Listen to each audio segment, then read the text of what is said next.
Okay, here we are, everybody. Welcome to the presentation. Thank you so much for being here. I tell you what, we're going to have a good show. I'm looking forward to it. Hopefully you are as well.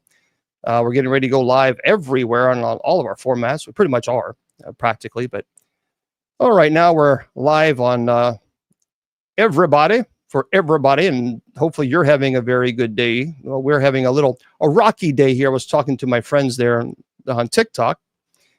So let me give everybody a little heads up before we get into the presentations and all that other stuff. Okay, thank you, Mr. Producer. All right, so I'm in Kentucky, and we're having some really gnarly weather. It is dangerous. They are tornadoes, and it doesn't look too great. So it's pretty sketchy. So here is, we got a lot of group of weather watchers here in Kentucky. So here's the deal.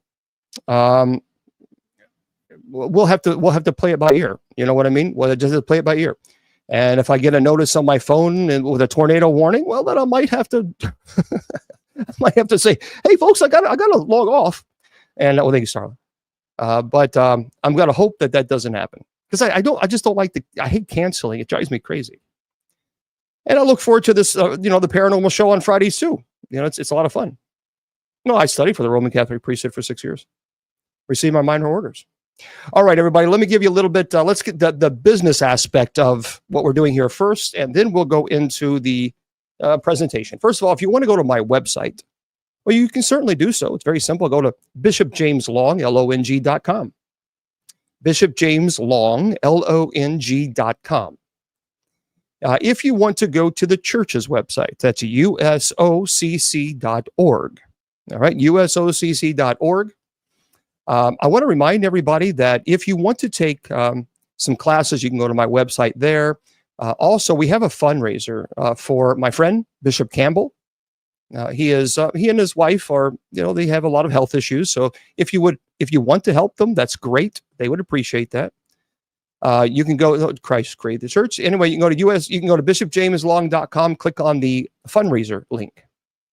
And so please consider doing that. That would be great. They would appreciate that. And that would be nice, because they're not one of these, prosperity preacher, you got to give. No, he's donated his entire life to helping people. And truly, they do. They do a fantastic job. Let me remind everybody, by the way, guys, I'll get your questions in a second. I just started the show, so just can I get through the announcements first? Anyway, for those of you who are thinking about chaplaincy, I want to throw this out for you, because I think this is important. There's a lot of people who come and they speak to me and they say, look, I really want to be a chaplain, but perhaps maybe you just simply don't have the experience or the degrees. Well, we have a program for you. So if you go to, I want you really, I'm a part of this community. They are a wonderful group of individuals. They truly believe in what they're doing. So you can begin your journey with a personalized evaluation to uncover your unique strengths and potential. You can enjoy a detailed, individualized curriculum. I've seen the curriculum. It is incredibly detailed. It's very good, actually. And that allows you to learn at your own pace. And even if you are not ordained, they even have a program for that as well.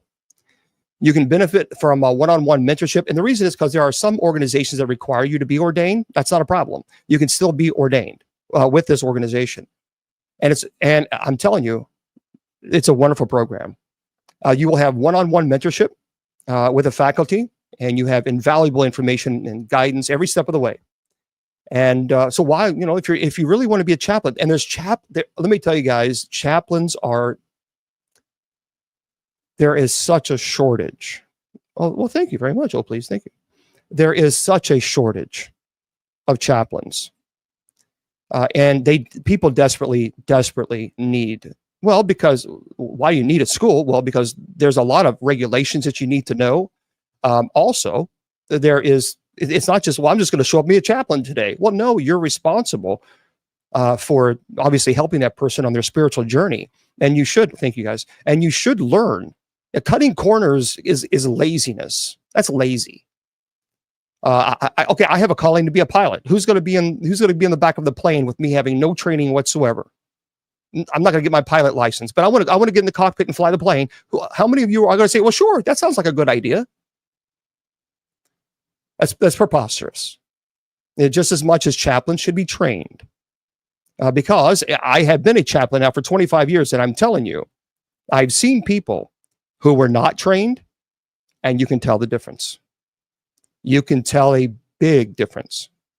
And quite honestly, most organizations require you to have some training before they'll even let you step foot into and rightfully so. So with this organization, you can. So if you're wanting to do this, if you have no training, they can start you as an associate chaplain, and you can work your way up to be obviously being a full chaplain with the organization. So here's what you need to do. You can email Dr. Campbell, and he'll help you. He's fantastic. He's very good with getting back.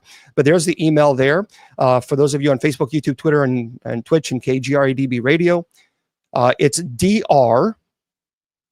Campbell, CAMPBELL, at aahea.org. So if one of the moderators, could you guys put that in there? That I would really appreciate that. It's Dr. and then Campbell, CAMPBELL, at, thank you very much. It's aahea.org. Thank you, Sister Jennifer. So email them and ask them, hey, look, you heard from Bishop Long, and that you would like to start your process. And if you have no training, that's perfectly fine. They will train you. So really, honestly, it is, being a chaplain has been one of the most rewarding experiences in my life, truly, honestly. And I tell you who needs let me tell you, nursing homes are desperate. I mean, desperate for chaplains. They are begging. And so if you thought about doing Shirley, unfortunately, your thing got TikTok. I couldn't see your message. So anyway, consider that, okay? So we can help people. And that's the most important thing, is helping people and giving back. But nursing homes they truly are desperate. So anyway, it's there for you. The organization is wonderful. The training is wonderful. Yep, it's live, and there we go. Okay. So again, for those of you who are just tuning in, I'm Bishop James Long. As a reminder, I want to remind you that we're having some pretty nasty weather here in the area. So, that's a great question, She Butter. Is it She Butter?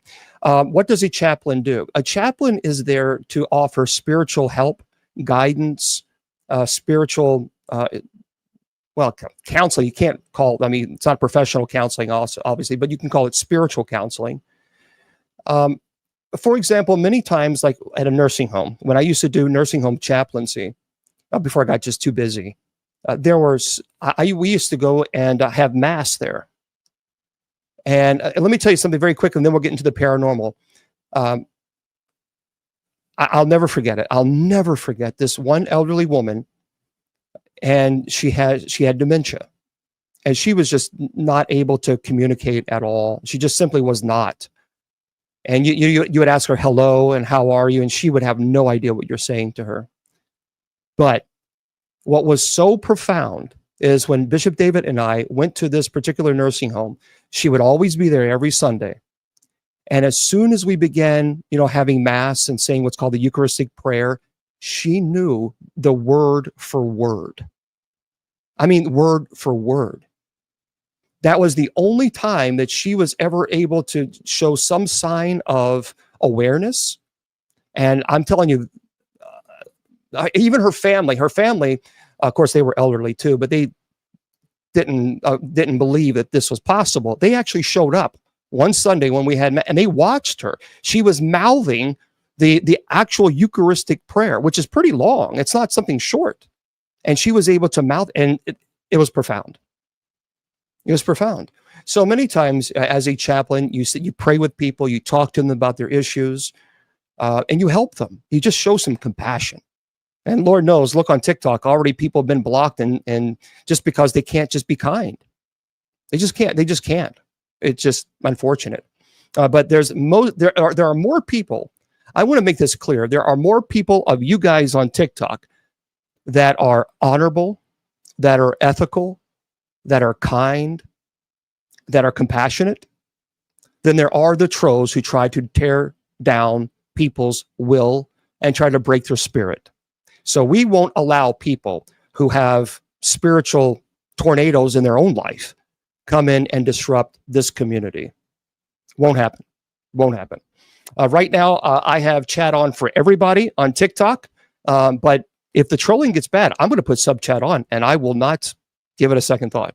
So anyway, okay, okay. One more time, okay, guys, and then we're gonna get into the paranormal because this is our Paranormal Friday show, guys. Remember, I'm here every Sunday night, every Wednesday night for Bible study. I'm here Monday through Friday at 10 p.m. Eastern Standard Time for night prayer. I answer questions usually after night prayer is over from 10:40 until 11:40, an hour. Sundays, I'm usually here 3 or 4 hours answering questions, theology questions. Paranormal is the only night that Friday is the only night that we dedicate to the paranormal. That's it. So I think that's fair. So we're here every single day and even Saturdays. So here is the deal. Someone's asking a chaplain, pastor, priest. A priest usually is in charge of a parish or their own ministry, whatever it is. A bishop oversees that jurisdiction. So they are a shepherd to the shepherds. They're, if there's issues, they're dealing with those issues. And then of course a chaplain, anybody can, if you have a calling to be a chaplain, anybody can serve as a chaplain. Okay, I understand that, Shirley. I get it, but we can't have trolls coming in here and be disruptive. We can't, and we won't. So I appreciate you being here, but we're not going to allow people to come in here and say vulgar things and all this other stuff. I won't put up with that. So the only way that I can control it is if I put sub chat on. That's it. Okay. But until then, hopefully people just be nice and be kind. So anyway. Okay. Okay, guys, we're getting into the paranormal now. Okay. I'm here 6 days a week answering all theology questions. So as the topic said, it's Paranormal Friday night. And that's what we're going to talk about tonight. So here we are. I appreciate everybody being here. Those of you on KGRDB radio, on Facebook and YouTube and TikTok. And so we're here. Yep. This is your Paranormal Friday night. All right. Tonight, we're going to talk about a really cool topic. See, any man calling himself something is not of Jesus, not worthy of Jesus. This is Satan's child. Zero, cool, because you're obviously familiar with Satan. Obviously, you must be his offspring. So we'll just get rid of you. And bear with me for a second. Goodbye, trolls. Arrivederci. See? So now the subscriber chat is on. My apologies. I have to do it until TikTok fixes this problem, which they won't. Subscriber chat will remain on. I truly have never seen the venom, the hatred, the disgust, as bad as it is on TikTok. It's terrible. It is terrible. And so for those of you who are on other social media platforms, I'm just letting you know, I'm on other social media platforms, and we might get an occasional troll or two, but TikTok, it is an epidemic. It is an epidemic. And TikTok they've got to get a handle on this. They've got to. They have to. Otherwise, it won't succeed. So, okay. Tonight, we are going to have a cool conversation now that the sub chat is on, because I knew that we couldn't keep it on because our spirit irritates their demons. We're going to talk about scary stories, haunted stories from national parks. Well, thank you guys. Thank you for the gifts. The national parks are really, really cool. I'm excited. I'm planning to do some traveling. Hopefully, Judy Ann and I we're kind of planning some really cool things in the future. Well, I don't want to tell too much, but she serves as an executive producer, and my friends, well, thank you, Trish. And my friends, it's going to be pretty cool. So maybe within 2 years or so, who knows? We don't know. This might not be the background. Maybe in a couple of years from now, what's going to be in the background are great big, huge mountains, woods. Very, very cool. You never know. And by the way, I am going to be going to Los Angeles in October. And I will be staying at the Queen Mary. Thank you. And I also will be presenting a live show at the Queen Mary. Thank you, please. So that's going to be a pretty amazing. And I'm going to be staying at the most haunted room the night before. And so when we go live, the next day, we're going to talk all about what we experienced. So that's going to be a lot of fun. I'm looking forward to that. Again, that's in October. It's a little bit of time away, but nonetheless, it's going to be very cool. All right. Let's first open with the Grand Canyon National Park. We all know the Grand Canyon. Yep, Shirley, I understand. Blame it on the trolls. Blame it on the trolls. They ruin it for everybody. And I can't allow them to continue being so disruptive. I can't. I won't. And so, well, you saw it. You saw it for yourself. Okay. At 277 miles long, 18 miles wide, and 1 mile deep, the Grand Canyon is truly an awe-inspiring sight. But the park has much more to offer. Historic sites, fantastic heights, beautiful views, and ghosts. So here perhaps are a few that you may want to keep an eye out for if you ever go to the Grand Canyon. So the first story, again, for those of you just tuning in, we're talking about haunted national park stories. The El Tovar Hotel in the Grand Canyon South Rim. Thank you, Chris. So legend has it that several years ago, a confused guest of the El Tovar Hotel approached the front desk. "Where's the holiday party?" asked the guest. "What holiday party?" asked the equally confused front desk clerk. "Well, the employee in the hallway invited us to a big holiday ball here at the hotel," insisted the guest. "He was all dressed up in fancy period clothes from the 1900s.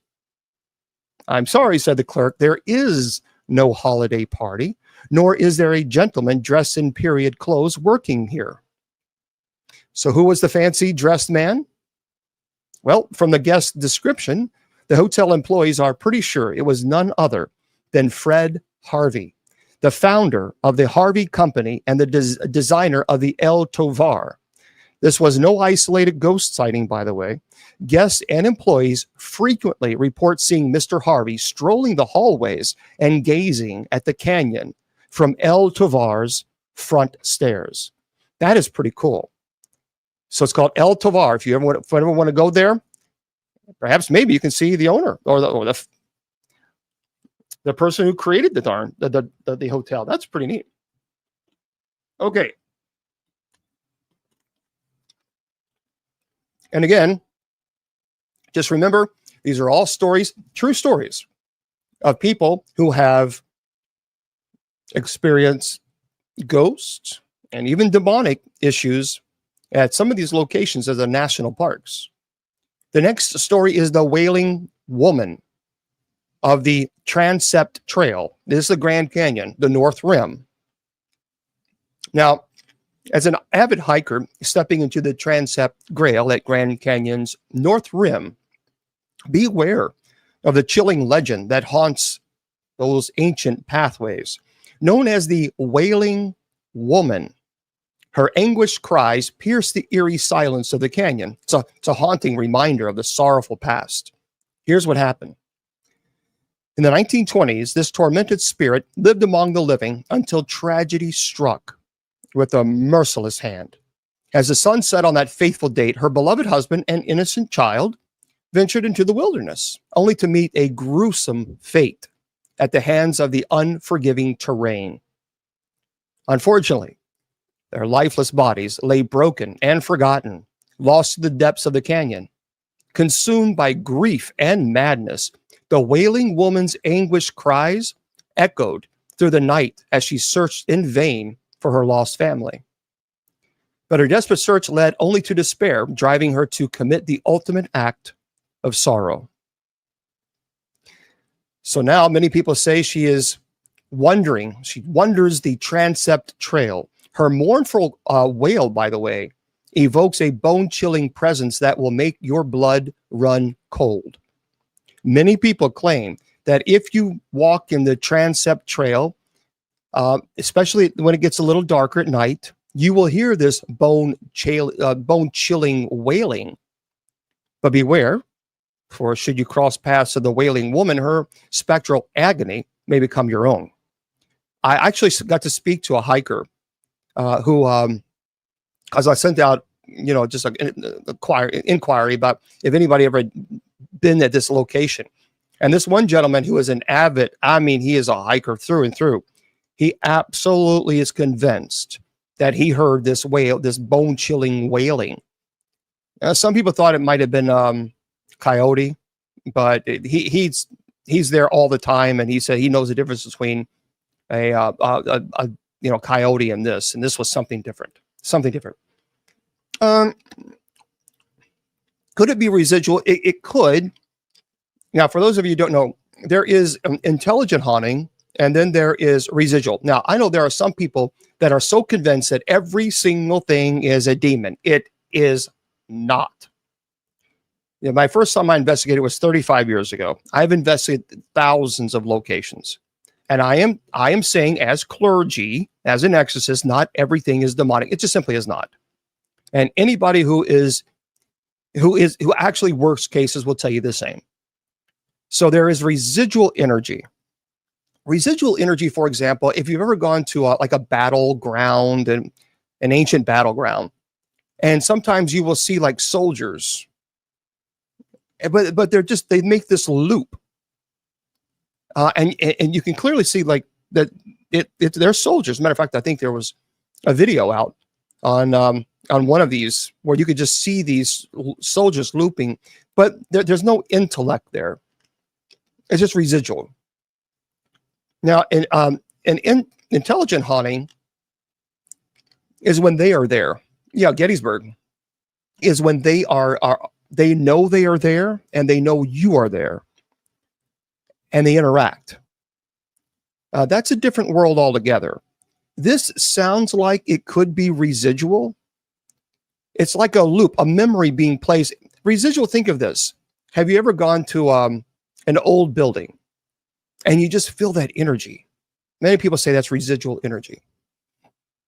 Okay, here's another story. The cavern spirits. The Grand Canyon is in the west. So deep within the boundaries of the Halapai Indian Reservation lies a sinister secret that chills the very marrow of those who dare to venture into its depths. So, absolutely, Dr. Campbell. The largest dry caverns in the United States, the Grand Canyon caverns, hold a dark and foreboding mystery that transcends the realms of the living. So the whispers of the restless spirits of Native Americans echo through this expanse, their ethereal forms appearing in fleeting glimpses to those who dare to seek them out.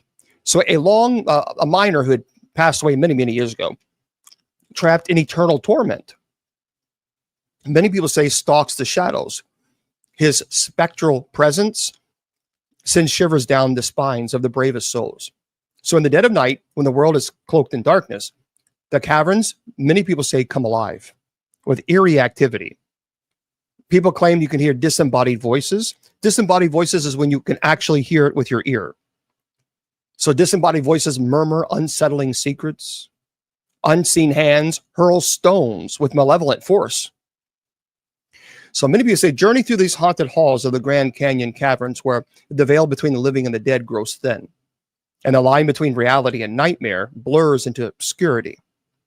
I have spoken to a couple of people who have been to this location as well. They do swear that sometimes they can hear what they would describe as Native American chants. Even tribal drum beats. and they would go to these locations where they would hear this, this drum beat, and they get closer and closer. It gets louder and louder, and they get to the point where they find the source, but then it stops. The drum beat completely stops. Pretty interesting. And again, for those of you who are wanting to know, that is the Cavern Spirits, the Grand Canyon West. Okay. The next one is Tales of Women in White. So within the rugged terrain of the Grand Canyon, a spectral presence lurks. Its haunting sobs echoes through the desolate North Rim. See, the tale originates from a fateful day in the 1920s, unfortunately, when tragedy befell a helpless family. As the storm clouds gathered ominously overhead, like it is in Kentucky, again, I want to go into deeper in this conversation. Well, thank you about this. What happened with this lady? There was a father and son, so they were the ones that went to the Transept Trail, and I mean, really, it was in a flash of horror. They plummeted to a grim demise. And park rangers, by the way, park rangers and hikers alike have borne witness to her ghostly form and even otherworldly presence that materializes at the edge of perception. Her cries, park rangers have said they have heard these like wailing cries down in the valley where no one would be. And it haunts the very air with a chilling intensity and freezes the blood in one's veins. So again, that is the Transept Trail. And if you're going to go there, you need to understand, you might come across a wailing woman. But if you go to this, there are some people say that she was angry because her loved ones were never found. And there are some people that are convinced that if you're not careful and you're trying to help this person who seems to be wailing, that they're actually leading you to your demise, to the same terrain that caused her husband and her son to fall through, that all of a sudden you would lose your footing. And so be careful. Okay. Oh, that's interesting. So Shirley says on average, about 2 to 3 people pass away each year from falls over the rim of the Grand Canyon. However, a more recent analysis indicates that falls are the second leading cause of death in the park, with 40 deaths occurring between 2007 and 2023. So this averaged to about 2.4 deaths per year from falls. Okay, let's talk about Yellowstone, place I've never been, but one day I will visit. And hello, everybody. Welcome. I appreciate all of you guys being here. Again, we are talking about haunted, scary stories from our national parks. And we do appreciate everybody being here. So Yellowstone, established in 1872, has a distinction of being America's first national park with 150 years of human history under its belt. So I'm sure it comes as no surprise that Yellowstone has also hosted a ghost or two in its day. Well, this is one of my favorite stories. And it's kind of, so just beware. The Headless Bride of Old Faithful Inn. So deep within the historic Old Faithful Inn lies the chilling tale of the Headless Bride, a vengeful spirit who roams the crow's nest in search of her lost head and seeking retribution.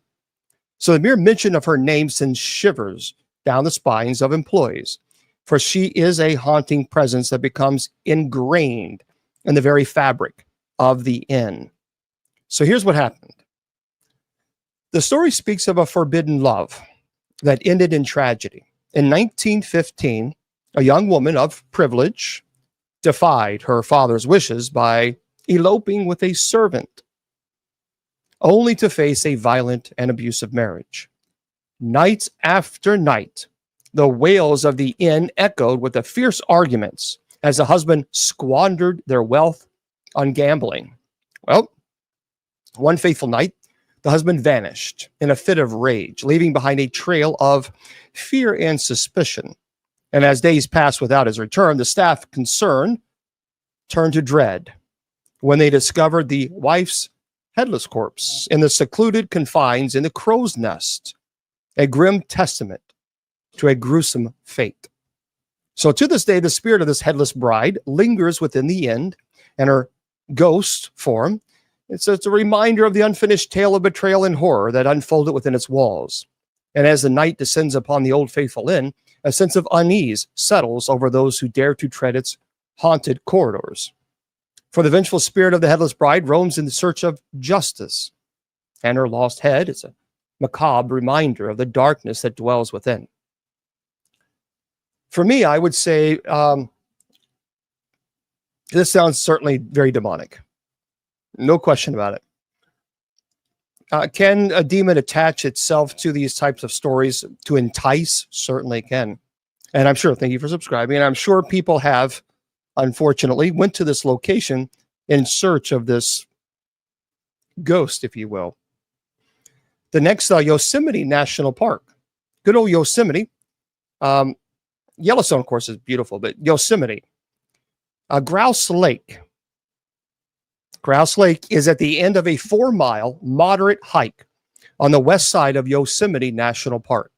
The lake is beautiful, but it's also home to a restless spirit of an alleged Native American boy.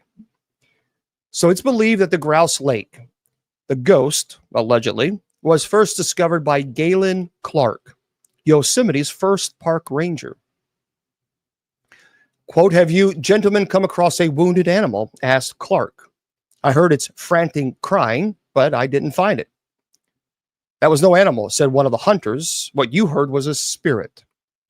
So the men went on to tell Clark a long time ago, a Native American boy fell into the lake and drowned.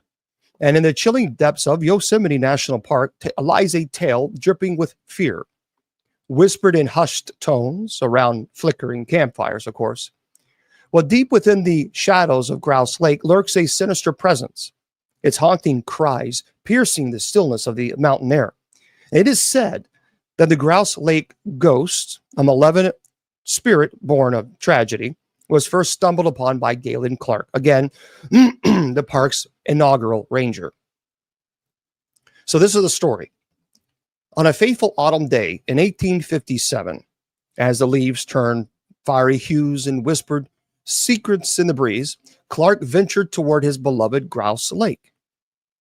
Yet as he drew near, a bone-chilling wail, akin to an agonized owl or of a wounded creature, rent the serene atmosphere. And frantically searching for the source of this unholy sound, Clark found not an eerie silence that gnawed at his very soul. So retracing his steps through the shadowed woods, Clark encountered a camp of indigenous hunters, their eyes alight with ancient knowledge. And inquiring about the mysterious cry that had plagued his senses, Clark was met with a dread-soaked revelation that froze his blood in his veins. So again, the hunter spoke of a tragic tale from ages past. It's a young Native American boy lost to the icy depths of Grouse Lake, and now cursed to roam the land as a vengeful spirit. So the ghostly boy, they warned, wept with a sorrow that chilled the very core of the living. His anguished cries echoed through the forest.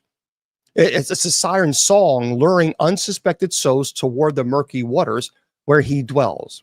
Now, legends whisper that those who venture too close to the lake risk a fate far more worse than death itself. It's a watery grave embraced by ghostly hands. If this sounds somewhat familiar, some people actually say that this story was really taken to inspire Jason Voorhees. Of course, they changed it up a little bit, but Jason Voorhees, Friday the 13th, a little boy went out and swim, and the counselors were not there to pay attention.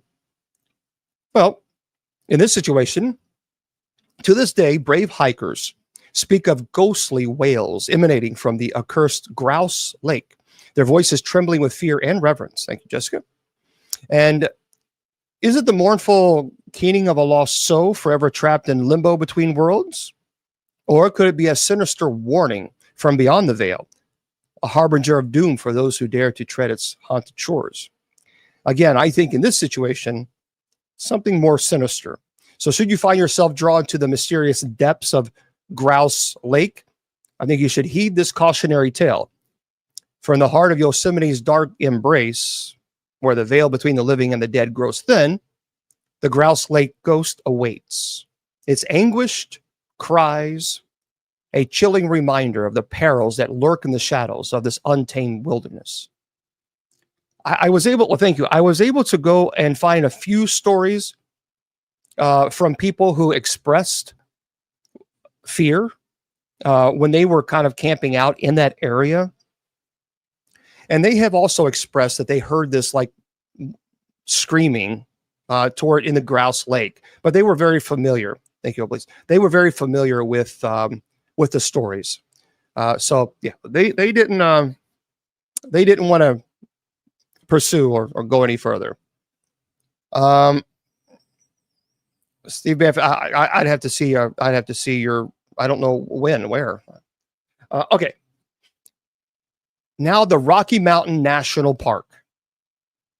So Rocky Mountain National Park, at nearly 358 square miles of mountainous splendor, Rocky Mountain National Park is famous for its sweeping views of the Colorado Rockies and fresh mountain air.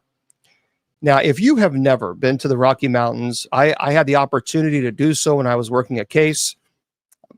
Just unbelievable, truly unbelievable. As a matter of fact, it was at the Rocky Mountains that I am convinced that I saw some type of shelter that could have only been put up there by Mr. Bigfoot, right behind me for you guys, Mr. Bigfoot himself. No question.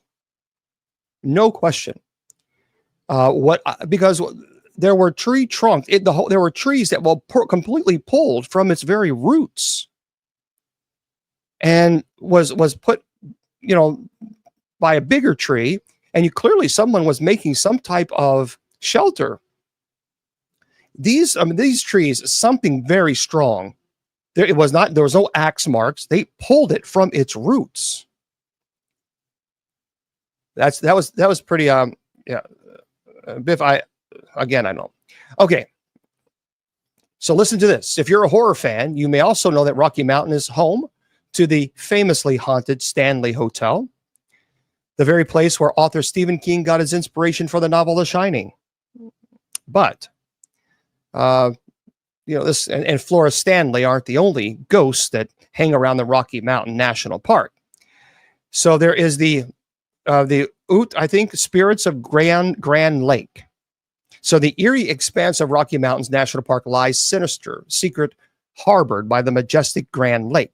So long ago, the Ute tribe met a terrifying fate at the hands of their adversaries in a brutal ambush on its shores. Thank you. So as the men valiantly fought to protect their loved ones, a haunting tragedy unfolded.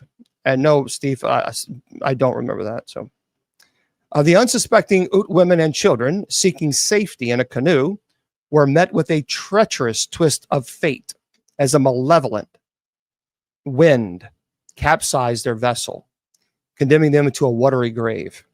The spirits of the lost souls now linger in the mist-shrouded mornings, their spectral forms, their ghostly forms, emerging to beckon unsuspected visitors to join them in the depths of the cursed waters. Steve, I appreciate, I'm trying to do a show. So you can send me a message and we can chat, okay? So dare you venture near Grand Lake, where the whispers of the departed echo through time, promising a bone-chilling encounter with tragedy and horror. Have any of you guys ever seen this? Have you ever been there? The Grand Lake at Rocky Mountain. Anyone ever experienced that? No. So if you guys have you been to? If anyone's ever let me know if you've been to the Grand Lake at the Rocky Mountains, because I'd be kind of curious. Actually, I'd be curious if any of you have been to these locations and experienced something. Oh, gotcha, Steve. Okay. Okay, great. All right, Steve.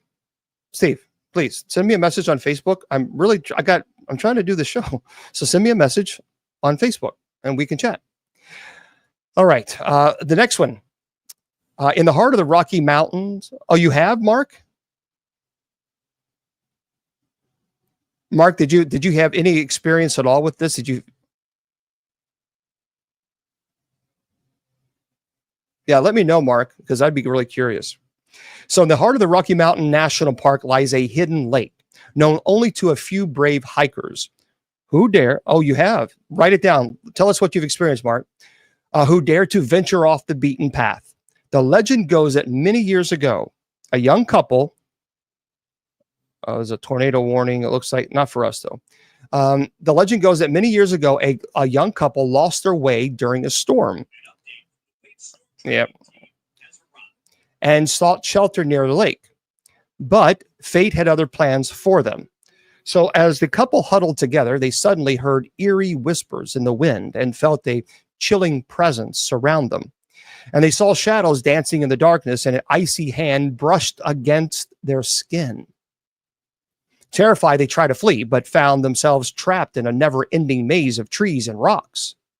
So to this day, the spirits of the lost lovers are said to roam the shores of the lake, seeking out unsuspecting travelers to share in their eternal torment. So hikers who dare to venture too close to the lake at night have reported hearing ghostly cries and seeing shadows darting between the trees. Now, some say that if you listen closely, you can even hear the anguished voices of the lost lovers calling out for help. Others claim to have seen the ghostly figures of the couple floating above the water, their faces twisted in agony. So if you ever find yourself wandering alone in the Rocky Mountain National Park, beware of the hidden lake and the restless spirits that dwell within. That's kind of creepy. Okay, the next national park, again, for those of you just tuning in, I'm Bishop James Long. We're having a Good Friday, Paranormal Friday show, where we're talking everything and anything paranormal. And we're talking about haunted, true, real haunted stories from national parks right here in the United States of America. The next one is Joshua Tree National Park. Yeah, you'd be eaten by a bear. I'm telling you, honestly, truthfully, Captain Ribeye, honestly, when I was in the Rocky Mountains, I mean, my senses were at a heightened level. I was concerned about a bear, but I was really concerned about mountain lions. That's the biggest issue because we had someone with us that was very, very experienced in the mountains and things of this nature. And he said, you need to be prepared. That's the biggest and the scariest issue. Not so much the bears. The bears are there, but it is the mountain lions. Because some of the mountain lions, depending on the area, have had a history of being a little bit more aggressive. And yeah. Okay. The fact that Joshua Tree National Park was established as a national park on October 31st, 1994, that's spooky in its own right. But honestly, there isn't much else to be afraid of at Joshua Tree National Park. Thousands of artists, musicians, and creatives flock there each year because of the inspiration that the desert's rock formation bring. I've never been to the Joshua Tree National Park, but I think one day, Judy Ann, we're going to have to put this on the bucket list of the Burning Man. That would be a very fascinating event to see. So, in fact, one musician hasn't left despite the fact that he passed away in 1973. So this is what it says here. The spirit of Graham Parsons, that's the person's name. See, Graham Parsons, a musical virtuoso known for his haunting melodies, once found solace in the desolate embrace of the Joshua Tree Inn. It's an eerie sanctuary where time seemed to stand still, enveloped in the whispers of legends and the shadows of the past. So in the dead of night, amidst the echoing chords of guitars and the scent of other things and desperation, Parsons met his tragic end. His frail body succumbed to the lethal embrace of substance he shouldn't have took, sealing his fate on September 18th, 1973. So a macabre twist awaited as his father sought to reclaim his remains, only to be thwarted by loyal companions who spirited away his corpse into the heart of the desert. So there, under the watchful gaze of a blood-red moon, they fulfilled his final wish with a twisted ritual, setting his earthly vessel ablaze in the fiery tribute to the forsaken spirit. So anyway, yet the echoes of Graham Parsons refuse to be silenced, his ghost presence haunting the Joshua Tree Inn with a mournful melody that chills the soul. So guests speak in hushed tones of phantom serenades and others, the lingering scent of a cigarette smoke that even defies explanation. He was a chain smoker. Oh, thank you for letting us know. Okay, yeah, tornado watch in Eastern Kentucky. And those brave enough to linger in the shadows may find themselves face to face with the ghostly figure of Parsons himself, a specter clad in shadows and regret, whispering tales of woe and longing beneath the indigo sky. So if you go to this inn, if you're there, many people have claimed that sometimes they will hear music that's not being played. Many times they smell the cigarettes, and there's no one smoking. Interesting place. Now, the next one, I know I'm going to butcher this. The Cuyahoga. I hope I'm saying this right. The Cuyahoga Valley National Park. That's right. Yes, we know. So Ohio's Cuyahoga Valley National Park is one of the lesser discussed national parks. I didn't even know this was. Can you share what you think some people's energies stay left behind? Well, here's the deal. There's a lot of people who say that everything is a demon. Thank you there, JD. I just disagree that everything is a demon. I just don't. As a matter of fact, Scripture even talks about how the apostles thought that they were seeing a ghost. It says that in Scripture. When Jesus was walking on water, they were terrified and they thought it was a ghost. After Jesus was crucified and was resurrected on the third day, they were terrified because they thought they were seeing a ghost. In the fact, Jesus even had to tell them, give me something to eat, because he even said, ghosts don't have flesh and bones as you see that I have. If ghosts did not exist, Jesus would say ghosts don't exist. That's not what he said. So I think the issue is this. I think that heaven is not forced upon us.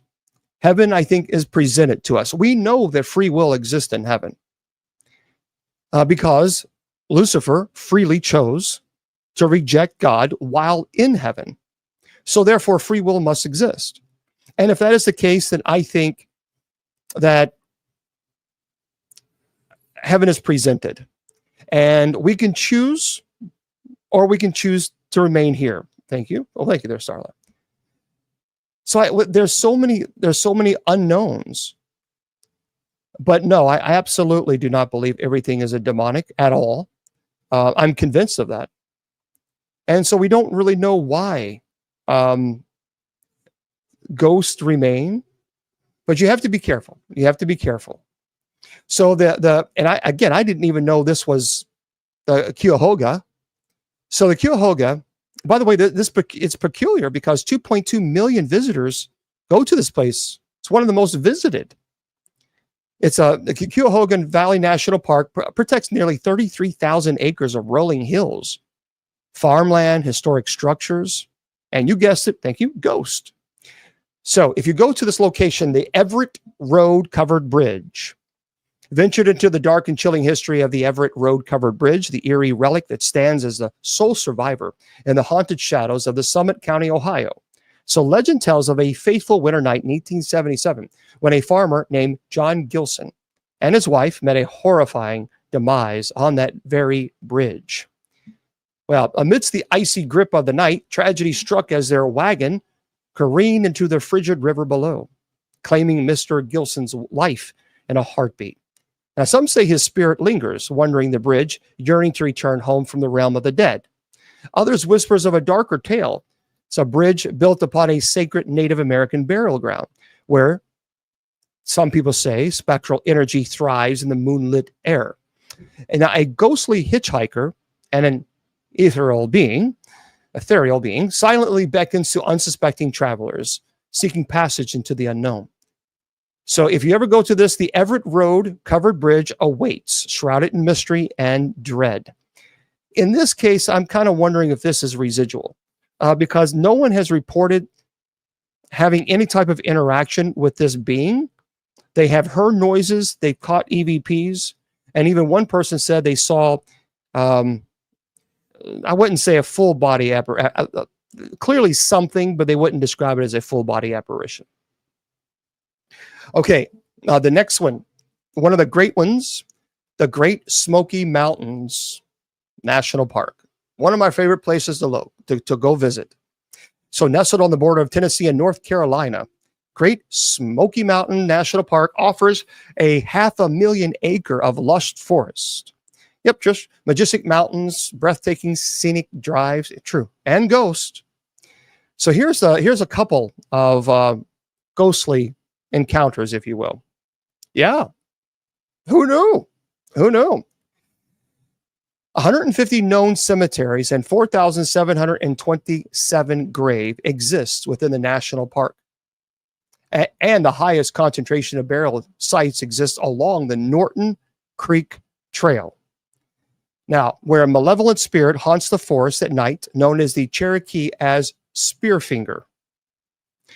So Spearfinger is a female alleged witch, said to possess a long spear-like finger made of stone, or with skin, creepy grayish skin.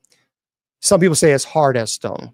Now, she disguises herself as a kind, elderly woman, then lures children away from villages in the dead of night. And of course, calming them before carving out their livers and consuming them raw. But defeated by a spear to her right wrist, her only weak spot, the monstrous spirit was vanquished. But it is wise to avoid solo trips at night. Now, I have actually contacted a few people in some groups, and I've asked them about the Norton Creek Trail. They want nothing to do with it. Nothing. And they're convinced that this woman actually does exist. There's 150 known cemeteries, and 4,727 graves exist within the national park. There's another in the Great Smoky Mountains called the Lucy of Roaring Fork. So on the outskirts of Gatlinburg, Tennessee, is the Roaring Fork Motor Nature Trail. Okay, let me turn this off because you're annoying. One of the park's scenic drives. So Roaring Fork is full of historical buildings that were once the homestead of the early settlers. Recently, RVTTrader.com named the Roaring Fork Motor Trail as one of the most haunted roads in America because of Lucy. So legend says that at the turn of the 20th century, a young man was passing through on a cold autumn evening and noticed a beautiful girl wearing rags and walking barefoot through the old forest. And he offered her a ride home, and she gladly accepted. So well, thank you very much, Monica. And after dropping the woman off at home, the young man went about the rest of his journey, but he couldn't stop thinking of his beautiful hitchhiker. So the next day, the man returned to her home. And when her mother answered the door, the young man asked for her. He says, quote, "I gave Lucy a ride home last night, and I would very much like to see her again," the young man said. "That's impossible," said the mother. "Lucy passed away in a fire years ago." Now, to this day, visitors on the Roaring Fork Motor Nature Trail, say that fast, quick, 5 times, report seeing the ghostly form of a beautiful barefoot woman wandering along the road, hoping for a ride home. Yeah, you might want to check this out. I wish I would have known that, because when I went there last time, I would have been right there. Yes, Steve, please stop. I don't want to block you, but please stop. So Roaring Fork Motor Nature Trail. Yeah, so Roaring Fork Motor Nature Trail. Okay. The next one, this one, a lot of people swear that this place is haunted. The Mammoth Cave National Park. Now, that's in Kentucky. So twisting dark caverns and narrow passageway await those who visit the world's longest cave system found in Kentucky. Back in the 1840s, the cave was home to a tuberculosis sanatorium, which we know is Waverly Hills. And even the cave actually was used too. A server named Alfred, assisting Dr. Cronhan, reported, "I used to stand on that rock and blow the horn to call them to dinner. And there were 15 of them, and they looked more like a company of skeletons than anything else." Occasionally, visitors to the cave would encounter ghoulish patients in hospital gowns, coughing and shuffling along the passageways. I had no idea that Mammoth Cave was even used as kind of like a hospital for, if you will, tuberculosis patients. Of the 15 that stayed in the cave, 5 would pass away. Their bodies were laid out on corpse rock before being removed. Many have reported these patients never left their final resting place. Very interesting.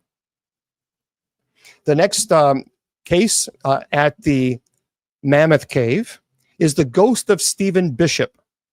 So deep within the foreboding shadows of Mammoth Cave National Park lures a presence that has sent shivers down the spines of even the bravest of souls.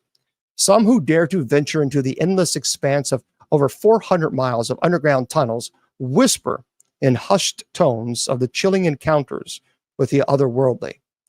So known as the most haunted natural wonder in the world, the spectral echoes of the past intertwine with the creeping darkness, creating an atmosphere of dread and uncertainty. Among the phantoms that drift through the twisting passageways, one figure stands out. Among the rest, the ghost of Stephen Bishop, a figure from the depths of history. Well, thank you. So Bishop's spirit is said to linger in the cavern's depths, if you will. His presence is a reminder of a bygone era where the cave was ruled by shadows and secrets. As a former slave to the cave's owner, Bishop's formidable strength and prowess as a guide elevated him to legendary status among those who ventured into the subterranean realm. But in the depth, Bishop's spirit remains bound to the echoing chambers, a guardian, if you will, watching over the eternal darkness.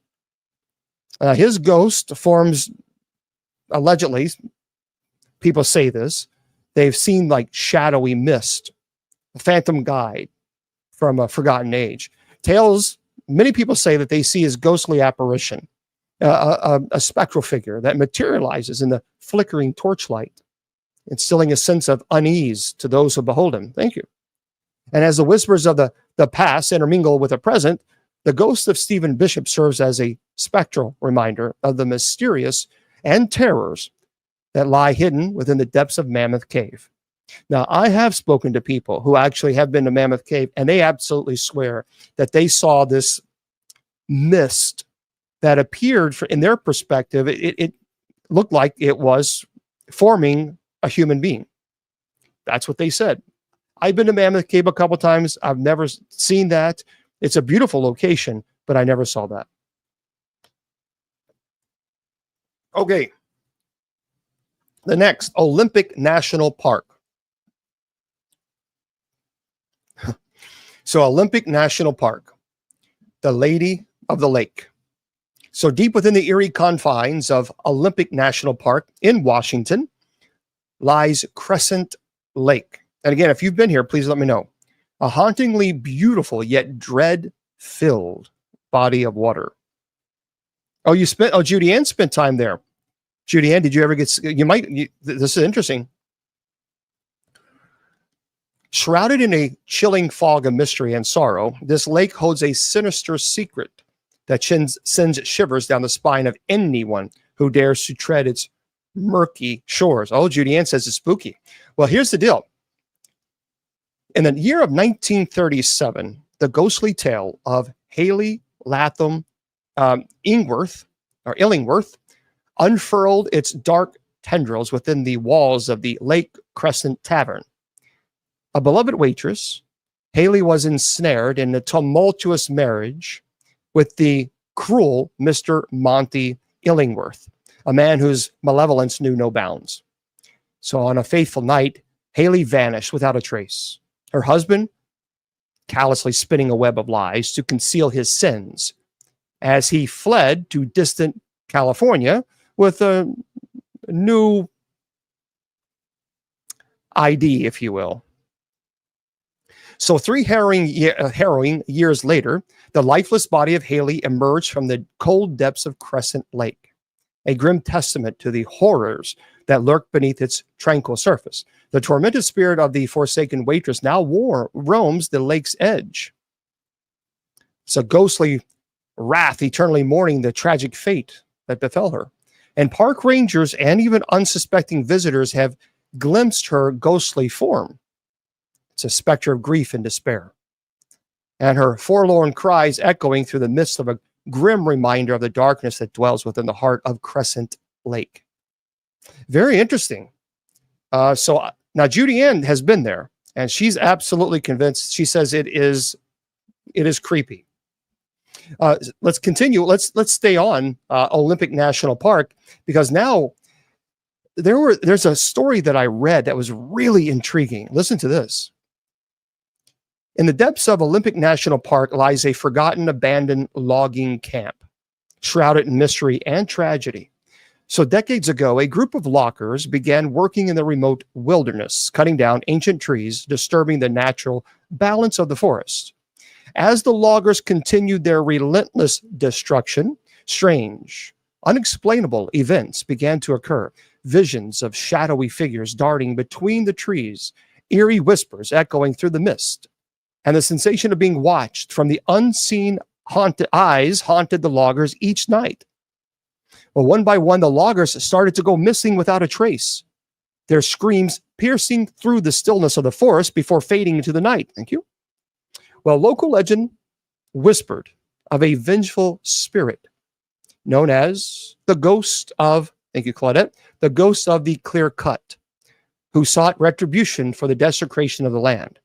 And those who dared to venture into the abandoned logging camp spoke of seeing a ghostly figure clad in tattered flannel and wielding a rusted logging axe, and lurking among the rotting stumps and decaying machinery. The ghostly apparition would vanish into thin air, leaving behind an eerie chill that lingered long after it had gone.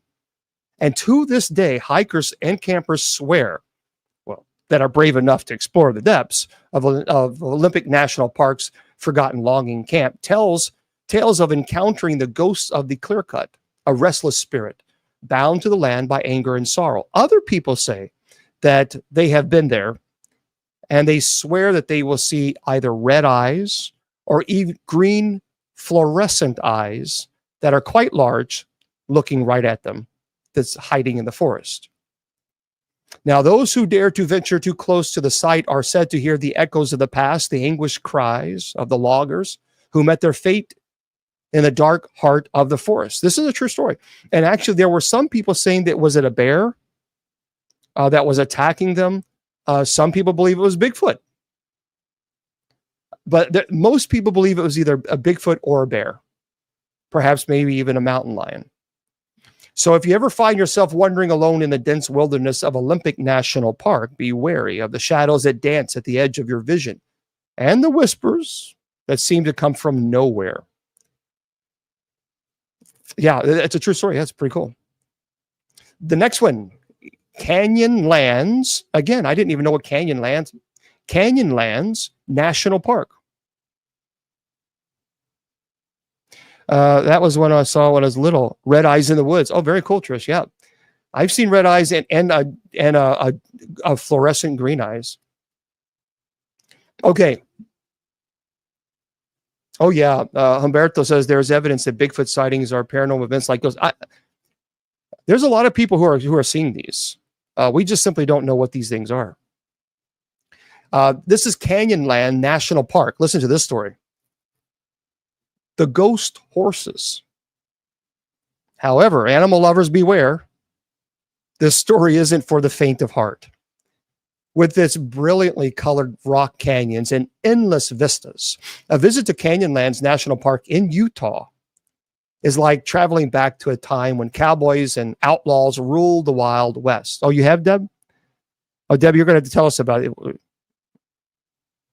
hello there, Trish. Okay, but legend has it that the mournful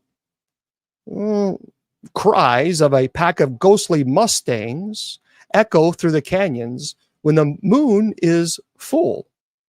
And these are the spirits of a herd of wild mustangs that passed away because of some negligent wranglers. And in the 1800s, some cowboys rounded up several dozen wild mustangs to break in and sell the highest bidder. Well, once they'd chosen the horses that would fetch the most money, they left the area and also left behind a few horses. The abandoned mustangs were trapped in captivity without food or drink, and they eventually passed. So now many people say their spirits are free to run through the park with wild abandon. So if you find yourself hiking in the Canyonlands trails in some lonely evening and the clamoring of hooves and the low mournful whinnies fill the air, be sure to give the ghost horses of Canyonland some space. All right. Now I have some friends in this area, and they are absolutely convinced this is a true story. Okay, so what does it mean when you can hear a voice in your ear? Okay, there is what's called an EVP, stands for electronic voice phenomenon, and you can't hear that. You can when you can pick up on it through a digital recorder. So you play it back, and you can hear it. A disembodied voice is when you can actually hear it with your own ears. So you clearly hear something. And not only you, but there are other people who hear it as well. So what you're describing it probably would be a disembodied voice. Okay, the Everglades National Park. And again, I spoke to some friends, and they are absolutely, you're not going to convince them otherwise. They believe this. Ghostly pirates. So deep within the dense, shadowy thicket of bald cypress trees, where the air hangs heavy with a stench of decay and the sound of ghostly whispers echo through the murky waters, lies the bone-chilling tales of the ghost pirates of the Everglades. So this is a legend, a sinister legend, shrouded in darkness and mystery, whispers of a time long forgotten, when a malevolent pirate ship, adorned with tattered sails the color of dried blood, prowled the waters with insatiable greed. So their haunted eyes fixed upon a helpless merchant ship. So the pirates pursued their prey with a relentless fury that could only be matched by the wrath of the underworld itself. But the tables turned when the cunning merchant captain led his vessel into the treacherous labyrinth of the Everglades. It's a cursed realm where the boundaries between the living and the dead blur into oblivion. So as the doomed pirates ventured deep into the heart of the swamp, driven mad by hunger and desperation, their tormented souls were consumed by the unforgiving wilderness, condemning them to a fate worse than death. Now, as the eerie glow of moonlit bathes the twisted branches in this haze, the ghostly pirate ship drifts aimlessly through the fog-laden waters, cursed to forever haunt the Everglades as a grim reminder of the price that was paid. I have some friends that are in this area that are alligator hunters. They will not go in the Everglades at night, especially where allegedly haunted activity occurs. You cannot, no matter what, you cannot get them to go. And these are people who've been, who's been there for quite some time. They will not go there at night at all. Okay.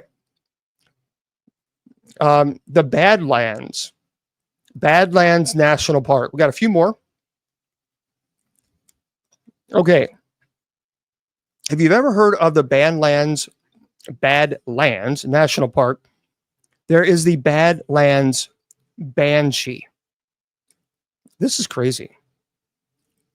So deep within the foreboding expanse of the Badlands lies a malevolent entity known as the Badlands Banshee. Oh, Janelle, did you hear about this? Oh, very cool, Trish. Okay. So veiled in mystery and menace, this banshee is a spectral figure Oh, you have.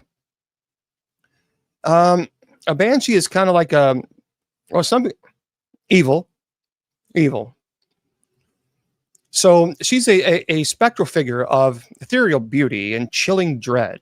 Whispers of her origins range from the ancient spirit to vengeful specter. Oh, I'm going there? Oh, great. But her monstrous presence is undeniable. As twilight descends upon the desolate landscape, the banshee's haunting wail pierces the stillness, striking terror into the hearts of all who hear it. Her ghostly form glides to the shadows with a grace that belies her sinister intent. See, her spectral presence foreboding and otherworldly. But beware, for the banshee is not alone in her malevolence. At times, she is accompanied by ghastly companion, a skeletal figure that revels in the macabre. Its eyes, empty eyes, gleaming with a malevolent light, and together they stalk the unwary, seeking to ensnare them into a horrible trap. And yeah, a lot of people say that you're cursed if you hear them. Now, those who have encountered the Badlands banshee speak of her insidious tactics, luring unsuspecting travelers to their doom with the promises of hidden wonders. And should you find yourself beneath the starlit sky of South Dakota and you hear the banshee's earthly cry, flee, run away. Otherwise, you become another victim of her insatiable hunger and despair. So yeah. Oh, you're close to the Black Hills. Okay, and this also is in the Badlands National Park. The watchdog. So deep within the eerie, desolate expanse of the Badlands National Park lurks a sinister entity known only as the Badlands Banshee. So as darkness envelops the Watchdog Butte area, a chilling presence descends, shrouded in tattered rags, with hair as wild as a howling wind. The ghastly specter materializes before unsuspecting hikers. She has hollow eyes, filled with a malevolent glare. Now, whispers of the banshee's haunting visits tells of her cryptic gestures, incomprehensible utterances, desperate plea lost on those who cross her path. So frustrated by their ignorance, she unleashes a bone-chilling scream that pierces through the stillness of the night, and her spectral form contorting in a ghastly display before vanishing into the shadows. But this is another banshee. Beware, for the banshee's not alone. She also has another figure. This banshee is another banshee, but it's a younger version of her, another female. And some people, hikers, have experienced that when they come to, like, if you're walking and you see them, you're not supposed to say hello. There's two women. One is like a mother. One is like a daughter looking thing. And they have tattered rags. They have no shoes. Their hair is hanging down. You can't really see their faces. Very pale. And you need to go the other way, because if you don't, then once the mother starts screaming, then the daughter starts screaming. And they said that the piercing is so horrible that it almost, like one person said, it almost felt like it busting their eardrums. And they're screaming. So a banshee is a female spirit from Irish mythology. It's believed to wail and shriek as a warning of impending death in a family. It's said that hearing the banshee's cry is like foretelling of someone's imminent passing. In folklore, the banshee is often depicted like a ghostly figure with long hair wearing a white gown. Now, in this case, if you hear the banshee in the Badlands, it's your impending doom, not someone else's. That's pretty crazy. Who knew that our national parks was filled with so much terror? So yeah, it's kind of crazy. Okay, we will try to I'm going to put the chat on for everybody on TikTok. Just be kind. Don't troll. Don't be nasty. If you're going to be nasty, then I'm going to put sub chat back on for the rest of the night. So just be nice. That way everybody can chat. How's that? All right. So there you go, friends. That is our fun-filled, exciting. Yeah, it's pretty cool, isn't it? This is a weird. I don't know. Yeah, I can give it 3 minutes. Oh, Nancy, you are being very optimistic. I like that. Okay. Listen to this. This is an interesting story. I don't know if you've seen this, but I saw this video. Could it be fake? Well, yeah, but I don't know. I don't know how they would. You can just, Blue, you can just give them a call. Okay. Absolutely. And these are alleged true stories. Yes, and Bigfoot. Yep. Judy Ann picked up our little Bigfoot. Yeah, I want to do one thing. I absolutely want to do a presentation on Bigfoot, but I want to interview somebody who is legitimately credible, and on Bigfoot, an expert on Bigfoot. That would be pretty fascinating. Yep. What do you want to discuss? Okay, so I'm aware that the whole Annabelle thing, and Annabelle making her way and all that other stuff.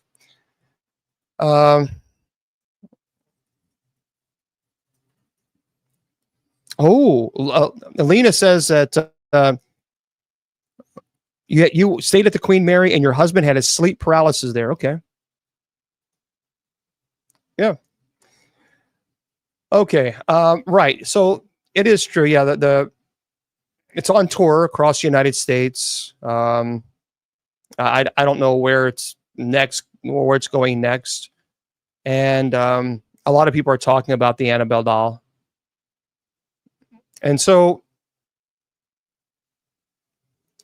yeah, we can talk about that for a brief moment. So for those of you who don't know, this is from Andrew De Rosa. It does, Humberto. We've had subscriber chat on because people just couldn't be kind and not troll and be nasty. So I just put sub chat on because I wasn't going to put up with the nonsense. Okay, so this is by author Andrew De Rosa. He's a staff writer for CT Insider. It says this past weekend, videos of the allegedly haunted Annabelle doll racked up million views on TikTok. The TikTok account, the paranormal investigator and former host A&E's Paranormal State Ryan Buell, posted a series of videos of the doll being transported and unveiled at the West Virginia State Penitentiary over the weekend. Collection of 4 videos posted by Buell amassed a large number of views, and one of the videos, which shows a team moving her into the Virginia State Penitentiary, racked up 9.8 million views. Anyway, the Annabelle doll was at the former Moundsville, West Virginia prison as part of the Devils on the Run tour, which sees items from the Warren's Occult Museum collection in Monroe, including Annabelle traveling across country. WVP lockdown with Annabelle was held at the allegedly haunted penitentiary on May 8th through the 11th, looks like. Other places you can find Annabelle in New Orleans, San Antonio, Illinois, Pennsylvania, and Kentucky. The Annabelle doll was given as a gift to a Hartford nurse in 1970. Once she brought it home, she and her roommates report unexplained behavior. And so it went to Ed and Lorraine Warren. So, I don't understand. I mean, they certainly they have a right to take it to locations, and if people want to see it, they have a right to say nope or say yes. So yeah, I did not know Lorraine. I didn't know Ed, but I did know Lorraine. But I did not know Ed. Daniel, knock it off. Daniel, you're going to get blocked. I'm telling you now, you're going to get blocked, Daniel. I'm giving you your warning. You're going to get blocked. Show the same respect that we give you. I know it's hard for you to do, but try to. I'm going to. He's going to if he keeps it up. See, again, this is why we put sub chat on right here. Daniel, because I'm doing a show right now and you're being very disruptive, causing a lot of problems. And if you have a question, you could send me an information like people do respectfully and not interrupt the show because you have an agenda. How about that? See, wow. Unbelievable. Just be kind. I think there's an attachment with Annabelle. Well, hello there, George Lopez. Yeah. Okay, Daniel, you are a toxic human being and you're not doing anything good. You're actually doing everything bad and you should be ashamed of yourself, but you're not. Goodbye. Be blessed and be blocked. Sub chat on for the rest of the night for TikTok. Told you. Told you. Sorry, folks. Sub chat, it will remain on for the rest of the night. I'm not going to turn it off. So that's the way it's going to be. They won't stop, and TikTok won't fix this problem. They won't fix it. They just won't. So yeah, this is how disruptive it is. So sub chat is on, period, and I'm not changing it. And send me a hate message on TikTok, and I'll block you as well. This is a really interesting thing. A video of alleged giant anaconda sparks controversy and debate. Yeah, be blessed and be blocked. Well, I don't know. There's a lot of reasons. Well, thank you, Shanice. There's a lot of reasons why. Well, that was very nice, Tracy Ann. Demonic entities will attach themselves to particular objects to entice an individual. Like, for example, the doll that I have that was on the Legion of Exorcists show. I've talked about this before. The mother became obsessed with this doll. I mean, obsessed. Even to the point where she wasn't even listening to her husband. And she said, if I had to put a second mortgage on the home to buy that doll, I was going to buy it. It became an obsession. And so she had done some things, when she was in her younger years that perhaps she shouldn't have done. And the demonic waited and waited and waited until the best opportune time. And that's when the demonic showed up. And people forget, when you do things, there are consequences for this. And so that's what happened with her, at least. As far as the Annabelle, I don't know the whole history as far as why the demonic was attached to it. It is possible that when they first bought the Annabelle, the original people, that they could have already had a demonic infestation issue in the home. So we just don't know. Okay. Yeah, it's live. Let's see, there's over almost 300 people in here. So yeah, it's live on TikTok. I just have sub chat on, and it's going to remain on for the rest of the night. Okay, listen to this, guys. Hold on. TK Randall writes, there's a video of an alleged giant anaconda sparks controversy and debate. Helicopter footage of a giant snake in the Amazon has recently gone viral online, but not everyone is convinced. Reports of an enormous snakes in the Amazon rainforest have been documented for centuries. Early explorers of this vast and inhospitable region claim to have witnessed giant anacondas, measuring over 50 feet, and local villagers have described specimens even larger. What today the giant anaconda is recognized as a very real animal, though documented specimens have never exceeded 30 feet in length. Now, some experts believe that larger specimens genuinely did exist, but such creatures are now extremely rare due to deforestation and other human activities. Sometimes, however, a piece of evidence comes along that makes you wonder. Well, there is a footage, and you can go online, which was recently shared on Twitter or X, and has since gone viral, appears to show a particularly massive, this is humongous, this massive anaconda swimming across the Amazon River in the middle of the rainforest. Trouble is, nobody's quite sure if the video is actually real.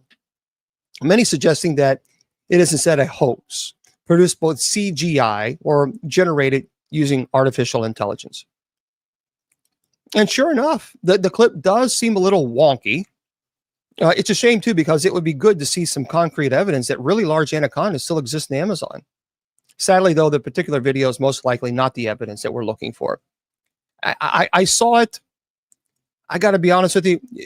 All you got to do. So what I did is I went to giant anaconda,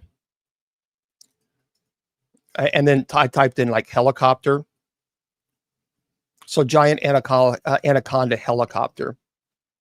And you can find them everywhere. The videos everywhere. I am thinking, honestly, I think this is CGI or some type of artificial intelligence. I don't buy it. It is interesting. It's not a very long. I'm watch it right now.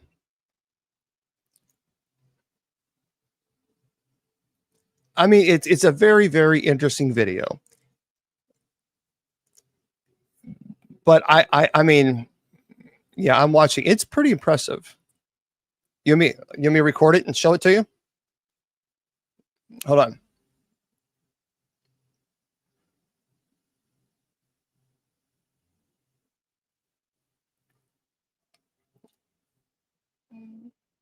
So I'll record it a couple times. I'll let you see it. Okay. So let me show it to my friends there on TikTok, and then I'll show it to you guys. Well, I messed up there, didn't I? I'm naturally blonde. Bear with me. It didn't record it right. Hold on one second, everybody. I'll do it again. Or you can go do it. You can go do it. So just type in giant anaconda helicopter and you'll see it. It's pretty interesting. But again, I'm kind of thinking this is, I don't think so. Okay. Yeah, it looks AI. I mean, but I honestly, it's really, really impressive. Send it to me. Oh yeah. Yeah, you shouldn't burn it. Yeah, if you have something like that, send it to me. And then I would walk you through, the blessing of your house and things like this. Okay, have you all heard of America's lost colony? The Roanoke Island. That is a mystery. It truly is a mystery. It's very interesting. It is a very interesting mystery. But listen to this. Again, T.K. Randall wrote this. Mystery of America's lost colony may have finally been solved. Exactly what happened to the 118 colonists who settled in Roanoke Island in the late 1500s has long remained a mystery. And according to historical records, in the late 16th century, 118 colonists from England settled on the island of Roanoke, and which is now North Carolina. Things weren't easy for the colonists, however, and they soon found themselves short on supplies. Things got so bad that in 1587, the colony's leader, Ralph Lane, decided to return to England to request more supplies. But when he finally returned with a supply ship 3 years later, he found the entire colony was now completely deserted. Anything of use or value had been stripped, and the only clue to the colonists' whereabouts was on the word croton, which someone had etched into the wooden post. That suggests that they had gone to join the Croton natives who lived around 50 miles to the south, but whether they had ever made it there has long remained something of a mystery. Well, some stories suggest that the colonists had been unalived by hostile natives, while others maintain that they had been attacked by the Spanish or had passed away from disease. Now, though, excavations on Hatteras Island, the home of the Crotons, I think I'm saying it right, has yielded definitive evidence indicating that the lost colonists actually did make it there after all. This comes in the form of a hammer scale dating back to the 1500s. It's a sure sign that the colonists must have reached the island, as the natives did not have metalworking technology at that time. The hammer scale shows that English settlers lived among the Crotons on Hatteras and were ultimately absorbed into their community. Archaeologist Mark Horton told Mail Online, quote, once and for all, this smoking evidence, I can't say the other word because you're not supposed to say that in TikTok, answers any questions about the supposed mystery of the lost colony. Croatoans. I got you, Starla. Croatoans. So there it is. Thank you. So now we know what happened. The lost colony. They officially went to the Croatoans, and it is now settled. Allegedly. Now, could the Croatoans, I mean, they haven't found any remains, so it seems likely that that makes a lot of sense. So that's pretty cool. Interesting. Oh, look, I do a little puzzle. There we go. So it is interesting. We have finally figured that out. That's, I think that's pretty cool. It's nice when you have, like, especially when you have history like this. It's okay. Something appears to be moving beneath the surface of Venus. Oh, that's pretty interesting. Now, I know our Mr. Producer behind the scenes, he's a sky watcher. And he has he goes live many times on TikTok, and he puts his little telescope, if you will, up so you can see the beautiful Mr. Producer, or if you're still paying attention, or if I've not put you to sleep, let everybody know your TikTok name. That way they can follow you, because he will, play some music, and they'll have a telescope outside and sky watching. You can sky watch. So he really loves that. So we'll see what if he puts it in private chat. Oh, well, I didn't put him to sleep after all. Bill Skywatcher. All one word. Bill, Bill, Sky Watcher. Yeah. There you go, guys. So if you're on TikTok, make sure, all one word. Thank you, guys. Bill Skywatcher. It's really cool. It's really cool. I was watching it the other day, and he was playing some really cool music, and 80s music, which is actually the real music. And you can also, he has a camera there, and you can see the sky. So really neat. So Bill Skywatcher, all one word on TikTok. Head on over there. But this is interesting. Well, thank you, guys. Listen. TK Randall again writes this, and he says, something appears to be moving beneath the surface of Venus. Scientists now believe that the subsurface of Venus might be a lot more active than previously thought. Now, with surface temperatures exceeding 860 degrees and crushing atmospheric pressures that are more than 100 times those found in our own planet, the conditions of Venus are undeniably hellish. And while landing a probe on the surface has long proven to be particularly challenging, back in 1989, NASA did launch Magellan, an orbiter capable of mapping the surface of Venus, not by landing there, but by peering through its thick atmosphere from space using a synthetic aperture radar. Now, more than 30 years later, scientists have discovered something in Magellan's data that could upend everything we know about both the surface of Venus and what lies beneath it. That's a doctor of ministry. Oh, so he also uses a Sony A7S III camera. Well, look at you, Mr. Producer, Mr. Fancy, Mr. Producer. Fancy. Sony A7S III camera. Well, la-ti-da. Make sure you go to, it is fun. It is really cool to see it. So guys, make sure you go. Bill Skywatcher. What I'm going to do is I'm going to promote this on TikTok, and we're going to flood his channel. Okay. But it is interesting. Unlike the Earth, Venus doesn't have, so what was I saying here? So now, more than 30 years later, scientists have discovered something in Magellan's data that could upend everything we know about the Venus, the surface of Venus and what lies beneath it. See, unlike the Earth, Venus doesn't have plate tectonics, but peculiar deformations visible on its surface have now suggested that there is some sort of substance movements going on there. So these platelets, or these tectonics, if you will,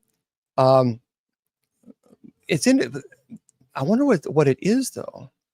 It is hoping that NASA's upcoming Veritas mission, it'll launch in 2031, will help to provide the missing pieces of the puzzle in explaining exactly what is going on beneath the planet's surface. Well, are they experiencing Earth or Venus quakes, or what is it they're experiencing? But it's Pretty interesting.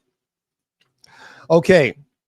For those of you who are Star Wars fans, you like Star Wars? Well, you might even like Star Wars even more, because if in fact you like the speeder bikes from Return of the Jedi, my friends, they are now a real thing. So TK Randall writes this as well. Poland-based firm Volonaut, they've invented a remarkable new hover bike that doesn't use propellers to stay in the air. Now, if you've ever wished you could careen through the forest of Endor on a hovering speeder bike, like in Return of the Jedi, and I would just crash right into a tree. What does this button do? Plop. Anyway, you may soon get a chance to do this for real, on Earth at least. See, Polish firm Volonaut has developed a brand new type of vehicle, a hovering bike that, unlike most flying vehicles concepts these days, doesn't rely on using drone-like propellers to fly.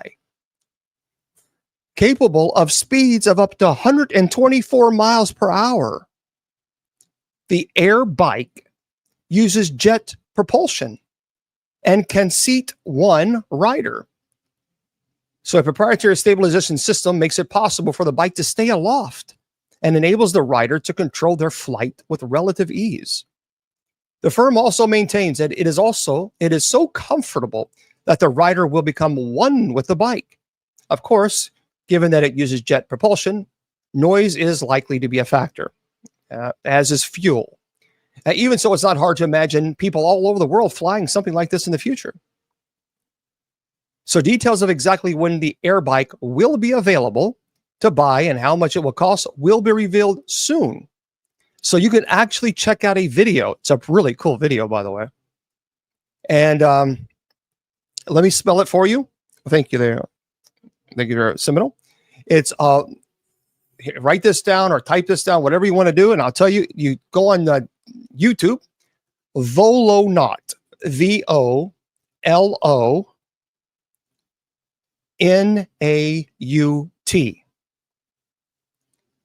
Okay, so it's VOLONAUT. Yep, that is air bike. So you just type in Volonaut air bike, and it is pretty cool. But this guy's driving in the woods. But that's a pretty cool story there. So if you're a big fan of it, then you know what? I think it's something that you might want to consider. However, you guys know that I'm not a big fan. Well, I shouldn't say I'm not a big fan. I'm concerned about AI. I'm also concerned about, what they're creating these humanoid robots. Hello. This is a crazy story. Not yet. But there some information will be coming out soon. But listen to this story, guys. This is kind of cray-cray. Mr. Randall writes this, and he says, a viral CCTV footage shows the moment a factory robot suddenly freaks out, starts flailing around madly. Humanoid robots will undoubtedly become commonplace. That's true, and not too distant future, especially given the recent advances we've seen in artificial intelligence and robotics. Not everyone, however, is too thrilled with the idea of sharing the world with these walking automatons, and this recent viral clip, which shows CCTV footage recorded at a factory in China. Thank you for subscribing. It shows two men working to activate a humanoid robot hanging next to them when all of a sudden the contraption completely freaks out, starts flailing its arms wildly all over the place. The men can be seen struggling to get the machine back under control as it continues its epic tantrum. So news outlets have since reported that this Unitree H1 robot, a type of full-size bipedal humanoid robot capable of walking around untethered and completing various tasks. It's not clear what exactly went wrong with this particular unit, but the robot, I swear, this sounds like Terminator. It's not clear what exactly went wrong with this particular unit, but the robot's antics haven't helped to ease concerns about what it might be like to live and work alongside such machines. Here's the problem that I have with this, and this is a legitimate concern.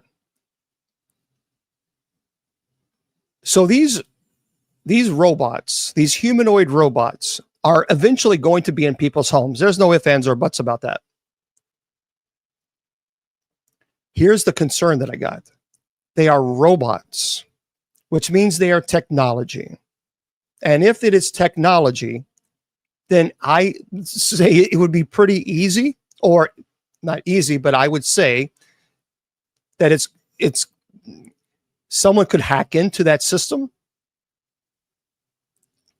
perhaps maybe install a virus in it. And then all of a sudden, this crazy humanoid robot that these people see in this warehouse comes to life in someone's home. See, that's something that I would have to, we got to think about.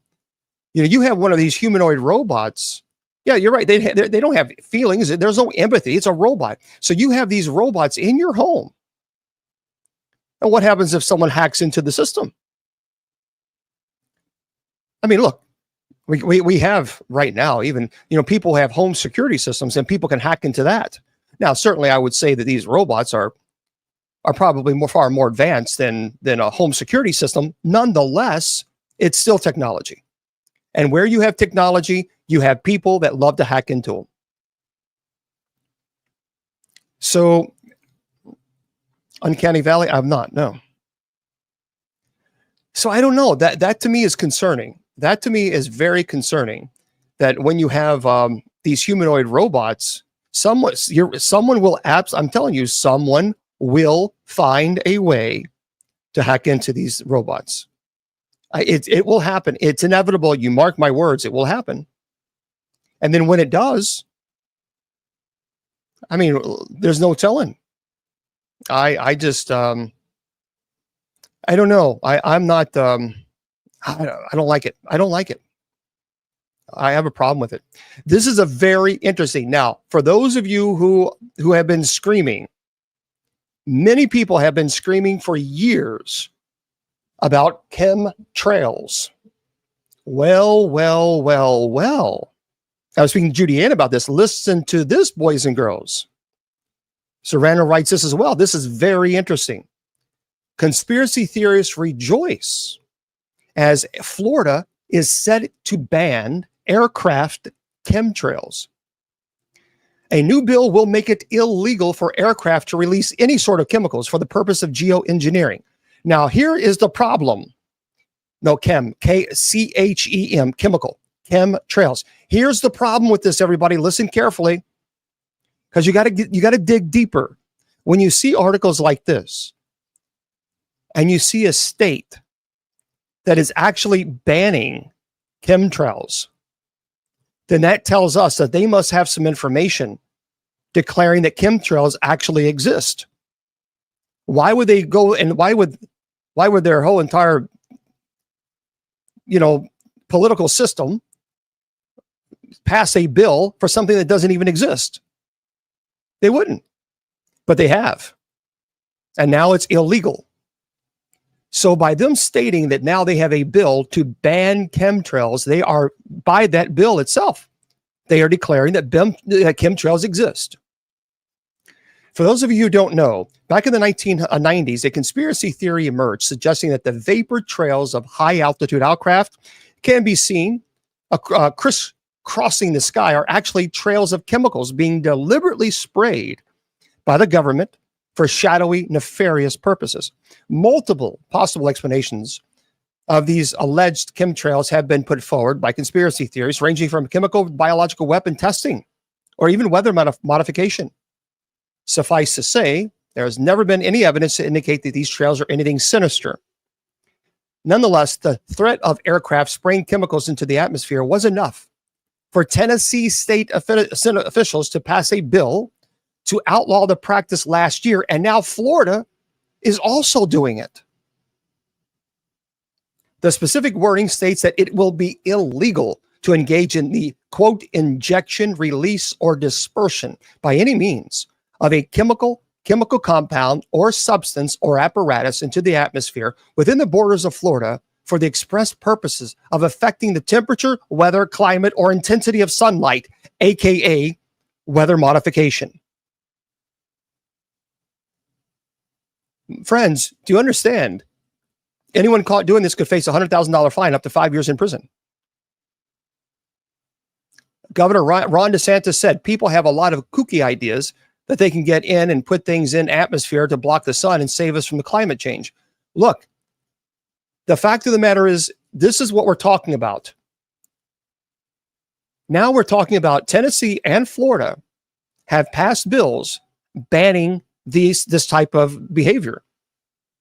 So they clearly know something that we don't. Well, maybe we know it. I look, you can see something in the sky.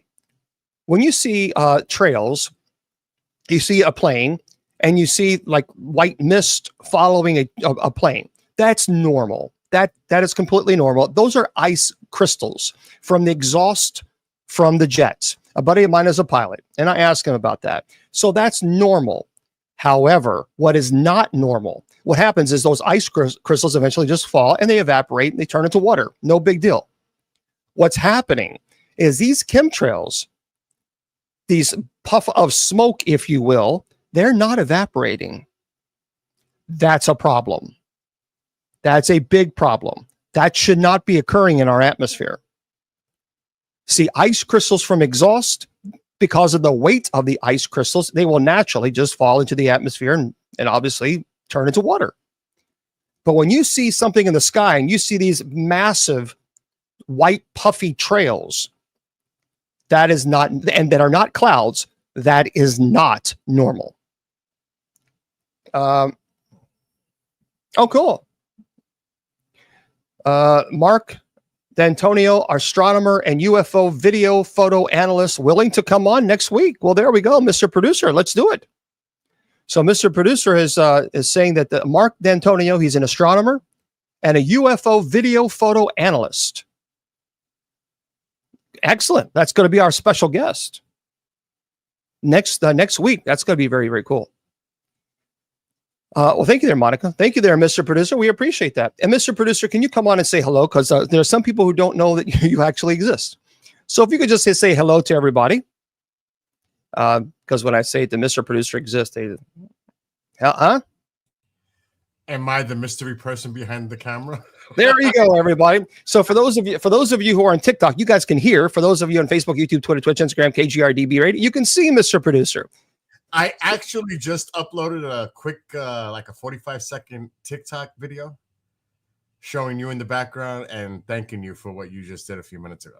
Oh, very good. Well, I'll definitely make sure also when we're done here, I'm going to go on TikTok and tell everybody, head over to Bill. Again, you got to go. The guy, it's really cool. You do have a cool, Bill Skywatcher. It is a really cool channel. It is a cool channel, and he's a cool cat. Just don't tell him I said so. Anyway, have a great rest of the show, and I'll let Mark know. It's a done deal for next week. Awesome. Thank you there, sir. Appreciate it. Thank you for doing that. Absolutely. So there we go. Yep. So Bill Skywatcher, everybody, got to make sure you go over TikTok, and he also does a lot of biking. So if you like biking, he shows some videos on his biking too. So it's pretty cool. Pretty cool. So there we are, my friends. So chemtrails is a problem. Chemtrails is a problem, and I applaud Tennessee. I applaud Florida for saying, you know what, this enough's enough. We're not going to put up with this. Okay, for those of you who are listening to this on podcasts, I say good night to you guys. Remember, we are always having this on podcasts, but of course you can also watch it on all other channels as well. So let me close them out, and there we go. So we'll make sure we do that for you guys, so you guys can.